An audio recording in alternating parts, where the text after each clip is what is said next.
The Taming of Nan by Ethel Carnie, Chapter 10. Nan disappears. Cherry's mother had not crossed the threshold of her son's house since that unfortunate day when she had ventured over it on hearing that little Ted, the fifth infant that had progressed towards heaven via infant's diarrhea, was almost at the journey's end. It was 14 years ago, this very month, since she had opened the door, proceeded into the kitchen with a smile, spoken a few gentle words, and found something spring on her, push her out of the house with her hair down her back. Her only connection with the house of the unlucky number since then was the frail link of sending Polly a birthday card. Never once had she omitted that.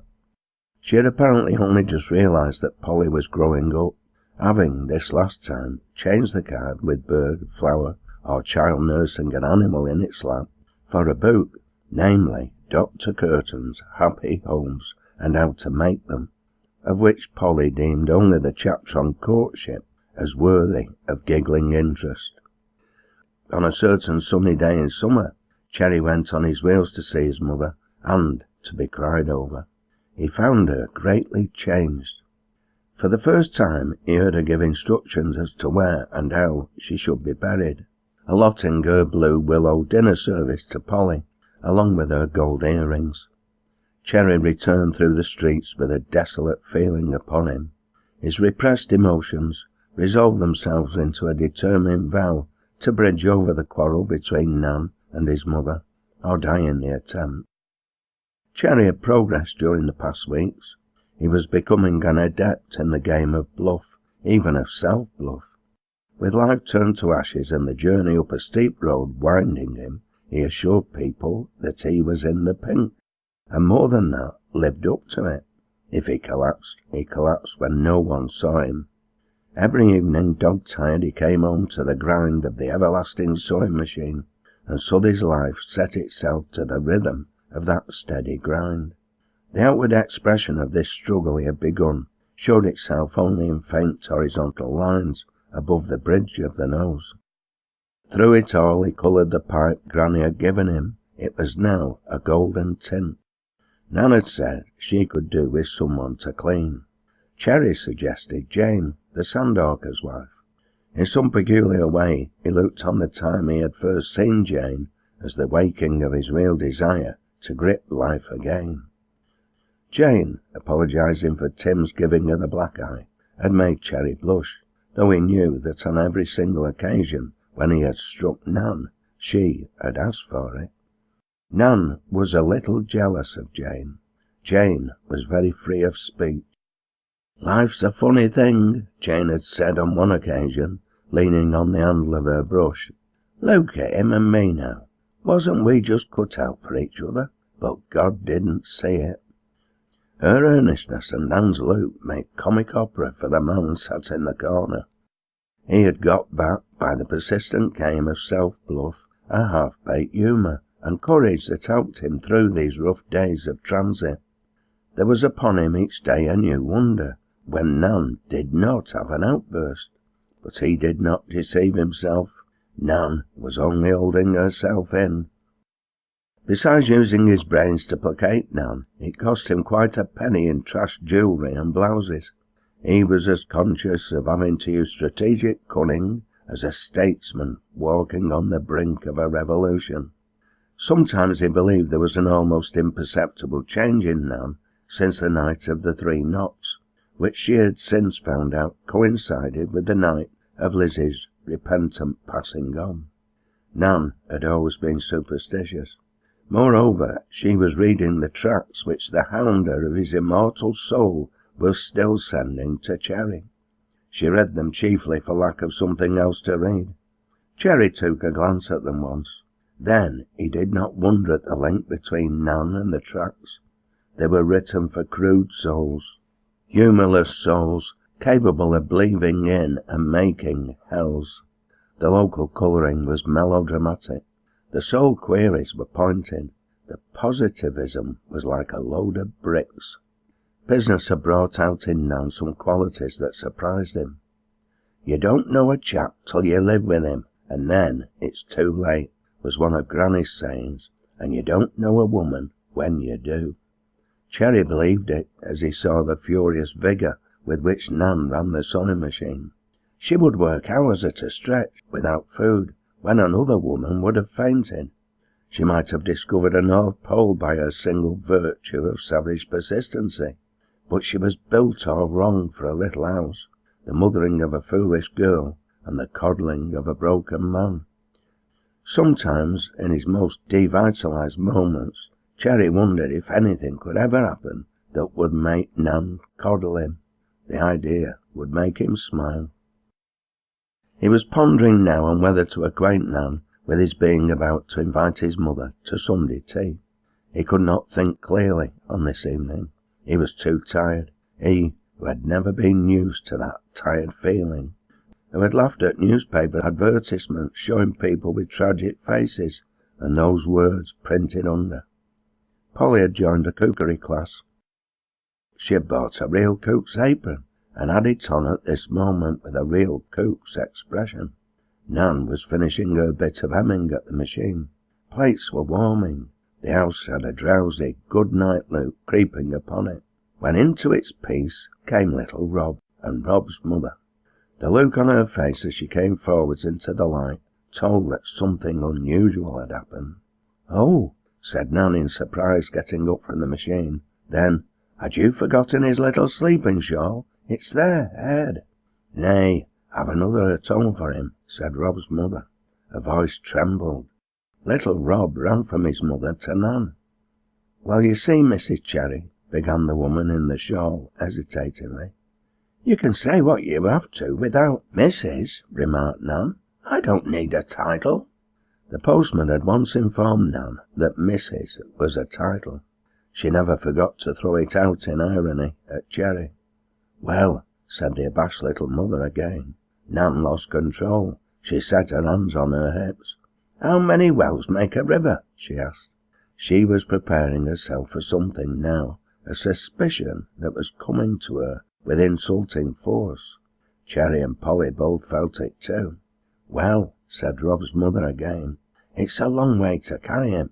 I've flayed on him taking Cowle, and a woman as lives by me, she says—" The look on Nan's face stopped her further utterance. A dead silence fell on the kitchen. "Jesus wept," said the shrew, in a way Cherry had never heard her say it before. "That taking him away?" Then she reiterated fiercely, "Taking him away from me?" Rob stared at his foster mother, then from her to his own parent. He began to blub. Nan picked the child up roughly. The colour had left even her lips. As Rob's mother said afterwards, you could see she was a bad 'un, for she went white. Red anger was the sign of wholesome anger that would stop short of murder in narrow fields. Beside the round rosiness of the child's face, Nan's looked now corpse-like, save for the two live coals of her black eyes. She held the golden-headed lad a little way off from her, with a look of an inquisitioner on her face. "Has Mammy Cherry ever done aught wrong to thee?" she queried, with a strange emphasis. Little Rob could not understand it at all. He blubbed louder than ever. "My God," said Nan shrilly, "I've treated that child better nor if he'd been me own. May I drop dead just here where I stand if that's not true?" She stood Amazon-like, waiting for Providence to strike her. Then, when it did not, she turned upon Rob's mother a look under which women made of sterner stuff would have quailed.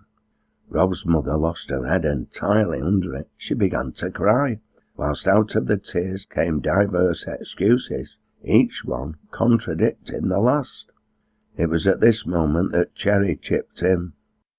He took out the pipe and laid it on the boiler, then spoke with the male's deliberation. "Nan, if she wants to take him away, let her," he said quietly. "There's no law against it. But she doesn't need to lie about it. We shan't eat her." Then Rob's mother broke into open confession. Somebody had told her that Nan would thump the child. She had been so uneasy she could scarcely mind her work, so she had come to take him away. Nan set the boy down on his feet. She turned, and without a word began to gather up his toys, the doll she had made from shirt clippings, the woolly bar lamb drawing a yellow cart, the counting bees Cherry had bought. She wrapped these up in the sleeping shawl, parcelled all up, and the door closed behind little Rob, leaving in the house a big lonely hole that had not been there before. The remarkable feature in the whole thing was that Nan set up no defence. For 2 whole days she went about in the same utter silence with which she had heard why little Rob was being taken away. If it was pride that smouldered in the depths of her eyes, it was a Lucifer-like pride, unlike that of ordinary womanhood. As she did her doorstep, she leaped up and down the little street with a loop that made any woman meeting it go in suddenly, excepting an old Irish woman who stared her out.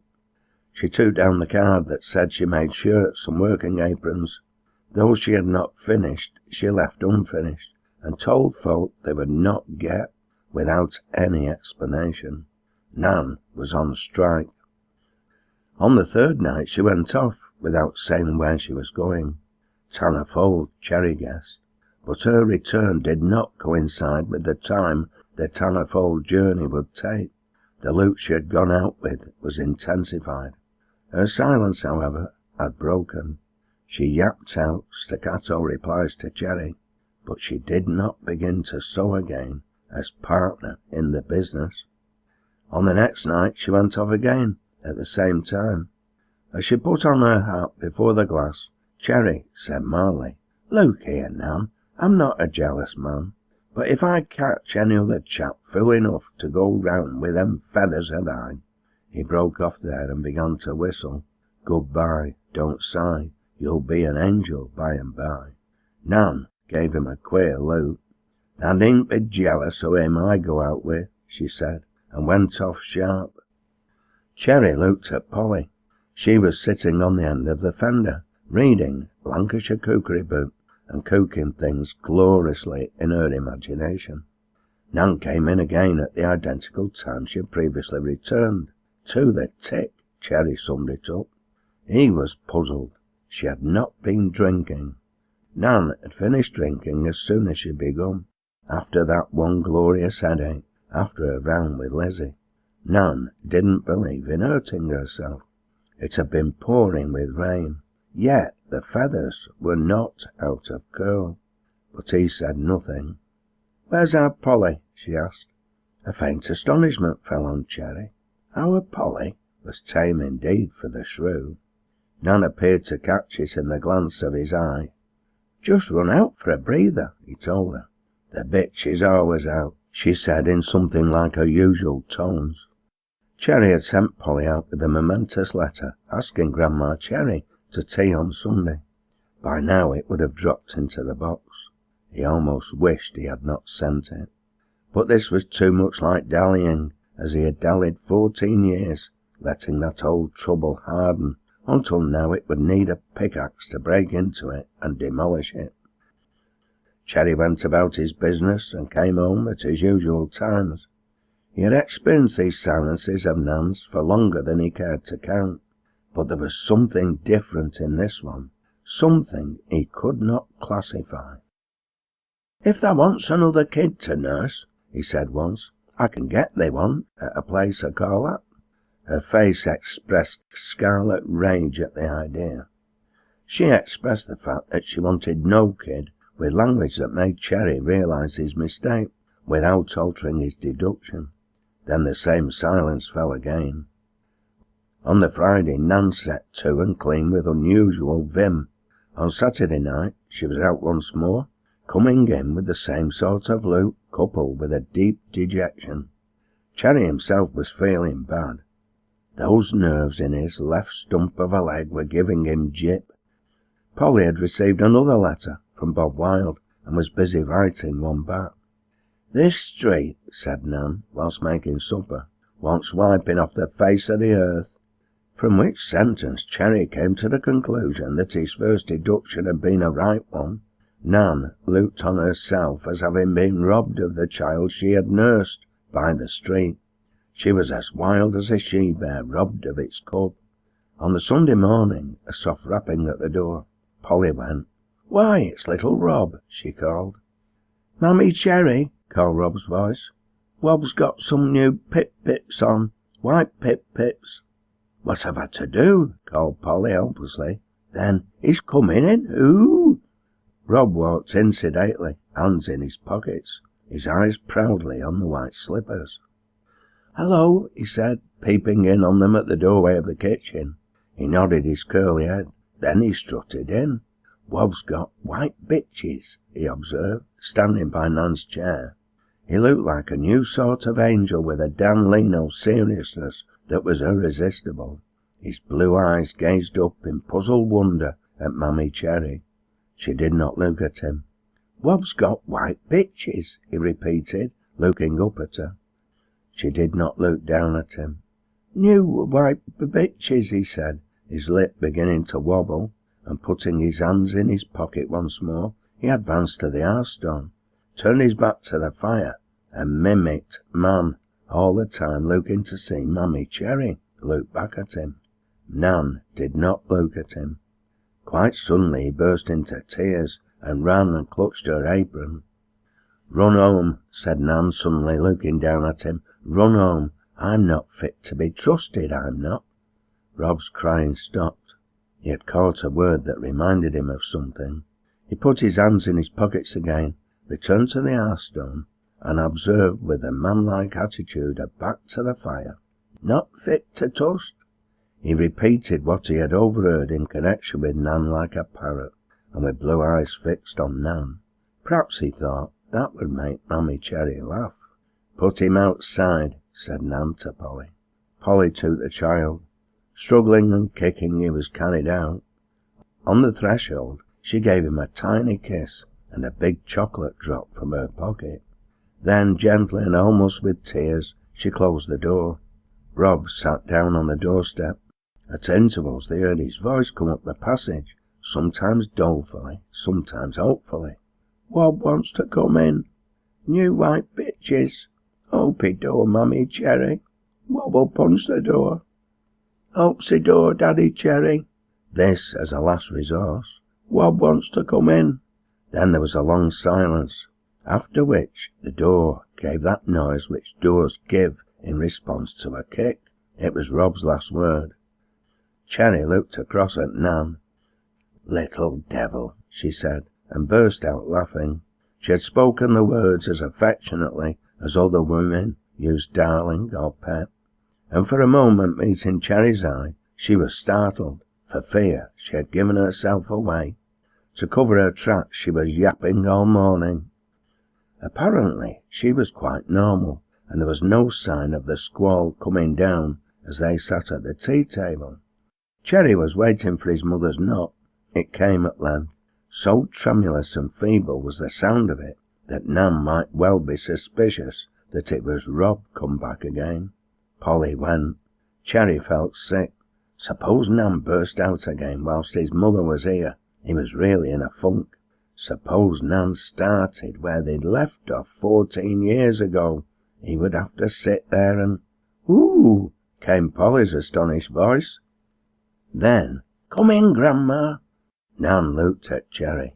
He did not look at her, but he felt her look and all it boded. There was a little pause. "I'll come in if I'm welcome," said the gentle voice outside, with dignity. Cherry mastered his chaotic fears. "Welcome as flowers in May, Mother," he called. He tried to make his voice hearty, but wondered how it really did sound to cool outsiders. Then he realized humorously that nobody here was cool. Grandma Cherry came in. In her little bonnet, trimmed with lavender velvet, a yet dark curl shaking on each side her gentle face, where the roses were beginning to fade, her hand clutching almost convulsively the umbrella, she always rolled up to the most refined attenuation. She might have touched any heart. She took the chair nearest the door. "Pull your things off and sit up to the table, Grandma," said Polly. Polly knew she was under penalty for this, but could not help it. For a moment Cherry saw in Polly a boldness of courage he had not guessed she had. Grandma Cherry looked like a little girl in size compared with Polly. Nan spoke never a word. She sat staring down at her plate. Even when Grandma Cherry was given a place at table, she did not speak or look. The little kitchen felt full of ghosts that brought sick children crying in their arms and stirred up 3 different sorts of griefs in 3 different sorts of hearts.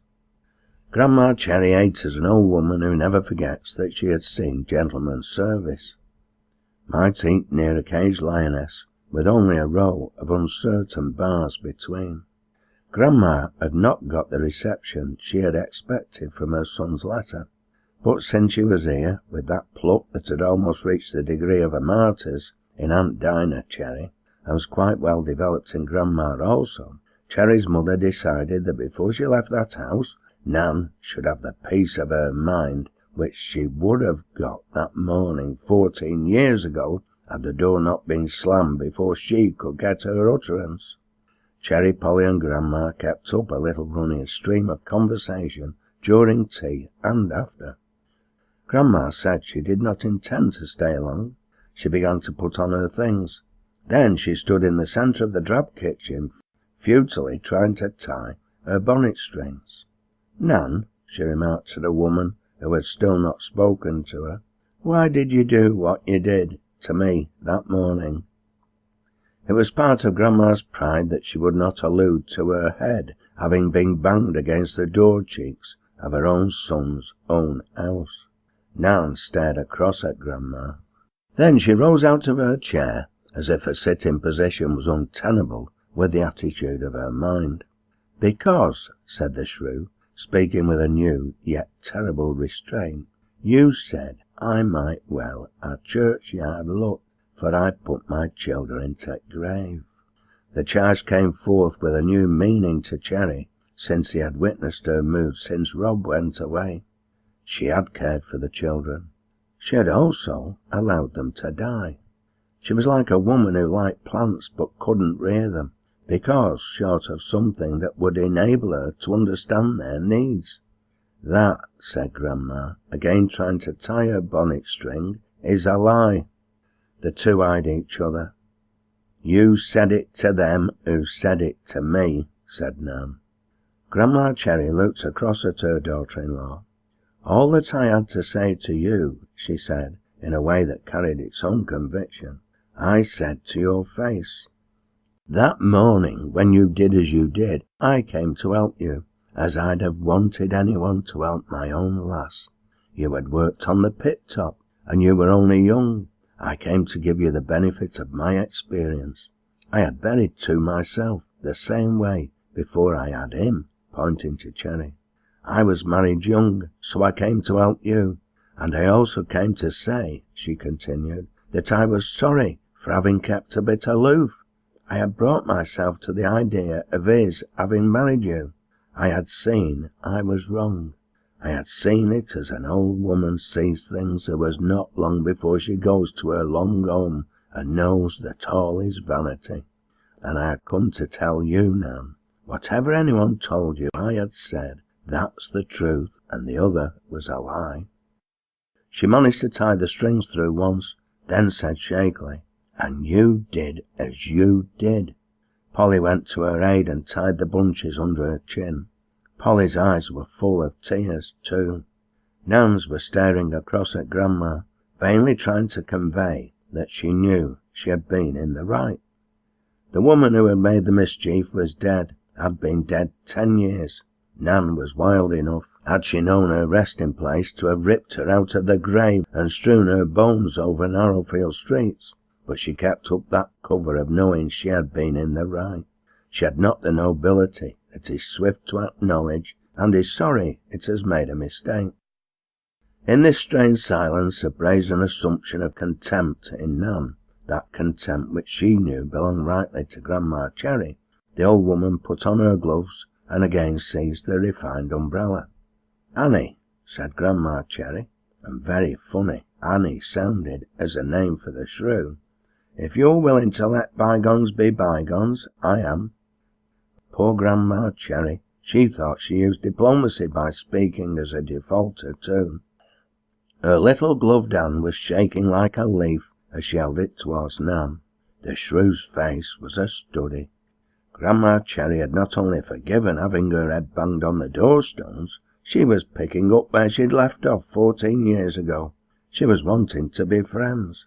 Whiter and whiter went Nan's face. Then her voice came rough with passion after Grandma's gentle voice.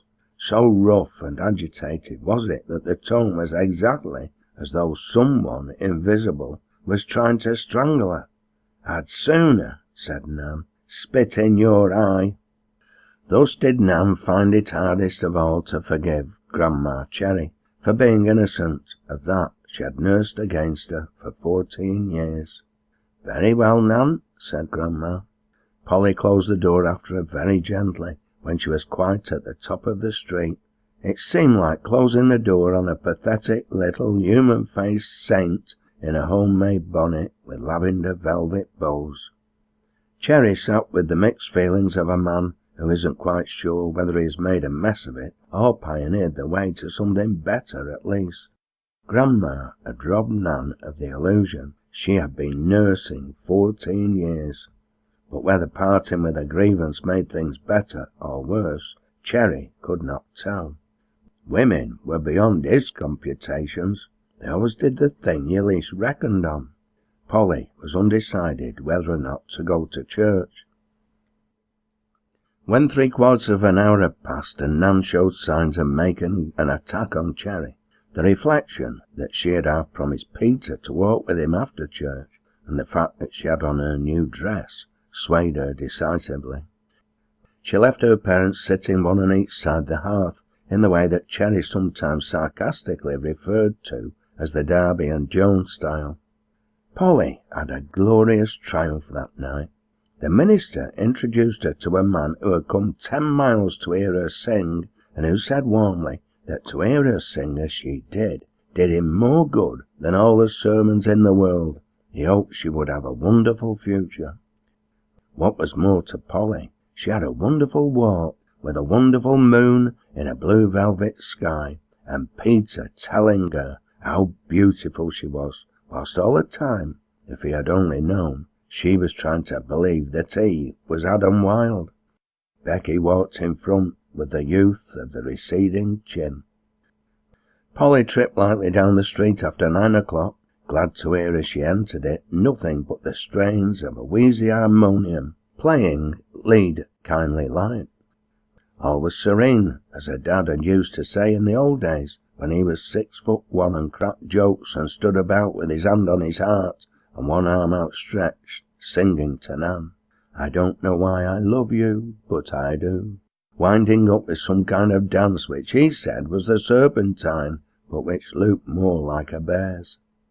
1 or 2 women were standing in the little doorways. She thought they looked at her with the sort of interest usually bestowed on her after the street had been up. It quickened her pace. She almost ran down to their own door. Entering, she hung up her coat in the passage, then went towards the kitchen.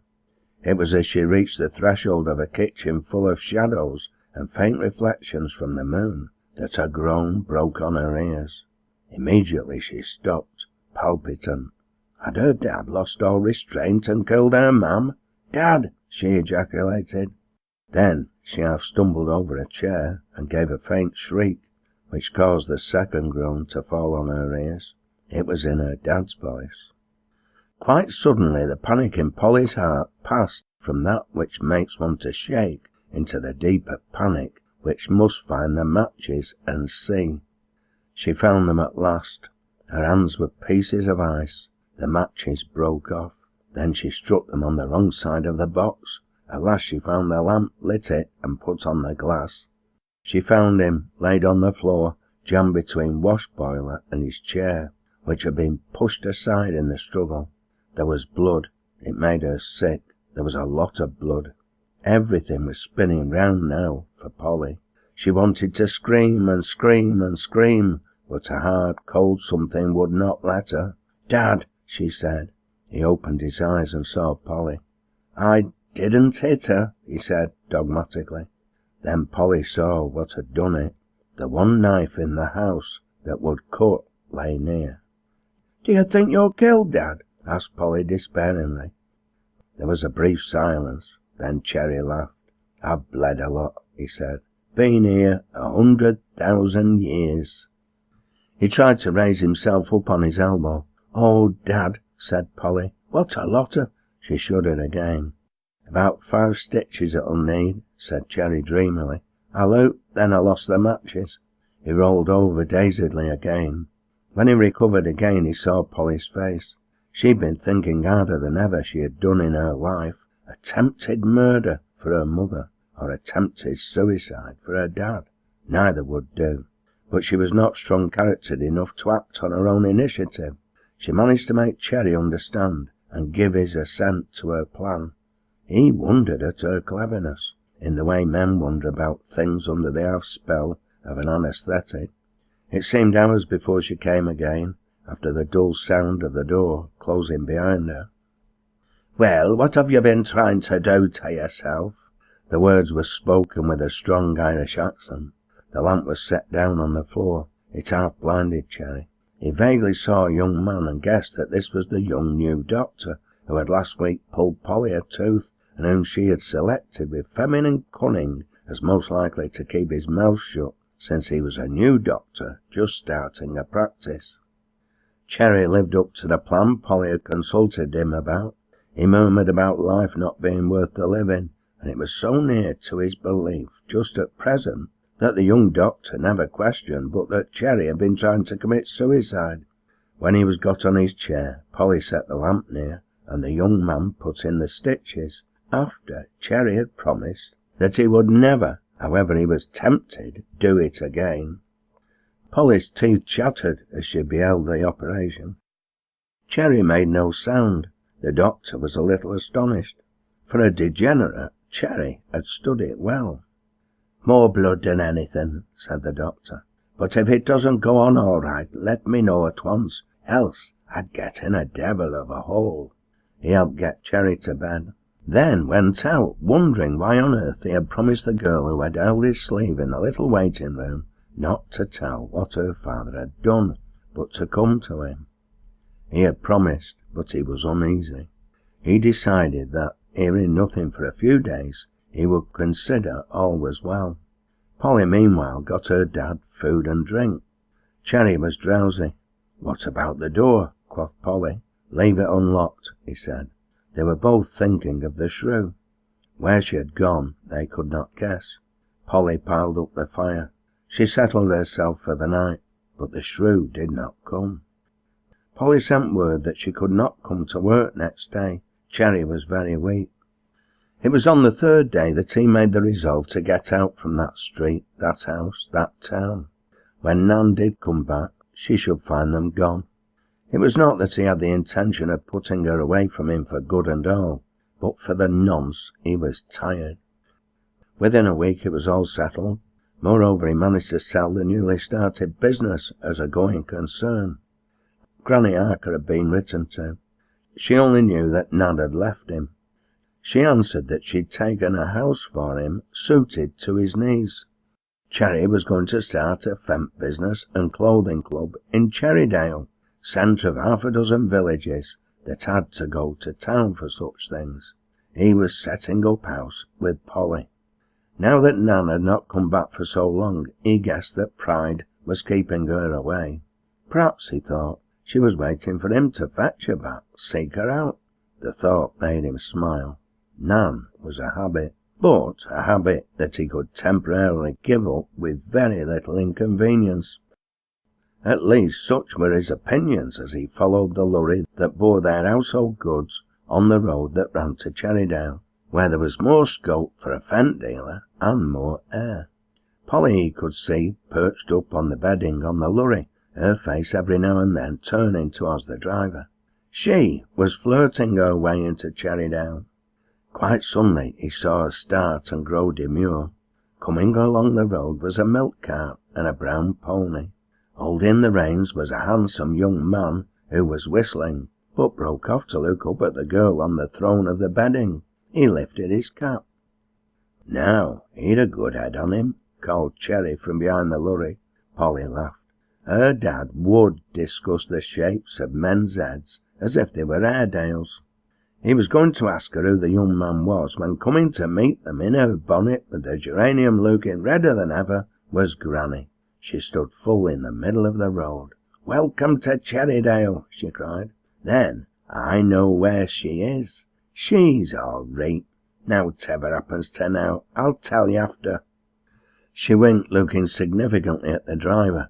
To tell Cherry it was too public a place to discuss Nan in here. The driver winked back at her. "Now then, none of that. We don't allow it here," said Granny solemnly, and everybody laughed. Then she pointed a fat finger towards the hills. "See there," she said to her son-in-law, "the good old rainbow. Thou mun take that as a good omen."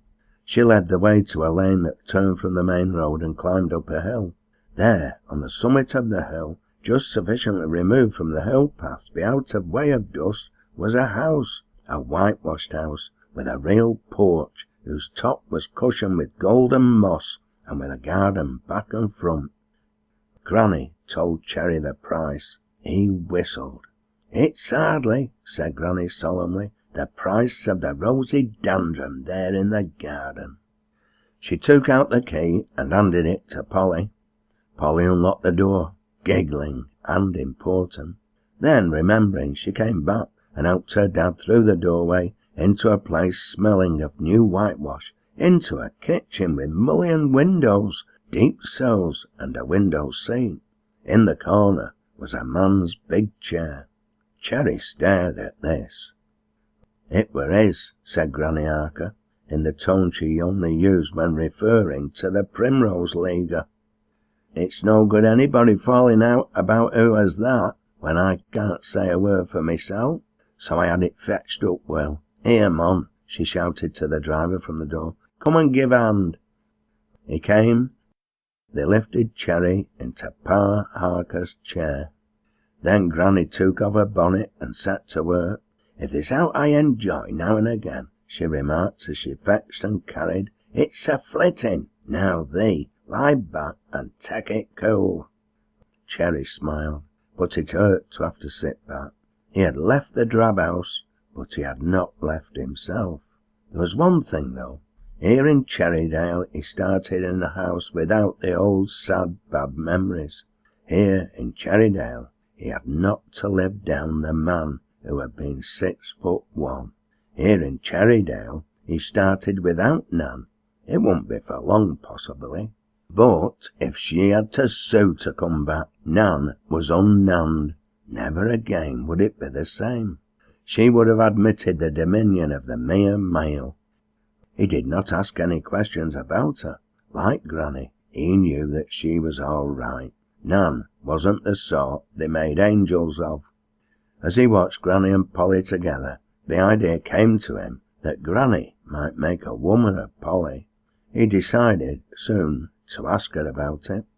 Meanwhile he watched the old things from the drab house going up on those new white walls, made rosy by a fire, roaring in a wide chimney that let down its black throat shafts of sunlight and the twitterings of birds. Here in the country the furniture looked all right. There in the town it had looked all wrong. He began to wonder why they had stuck to the old sad house so long. Myrtle Cottage, Thomas Hill, was high up.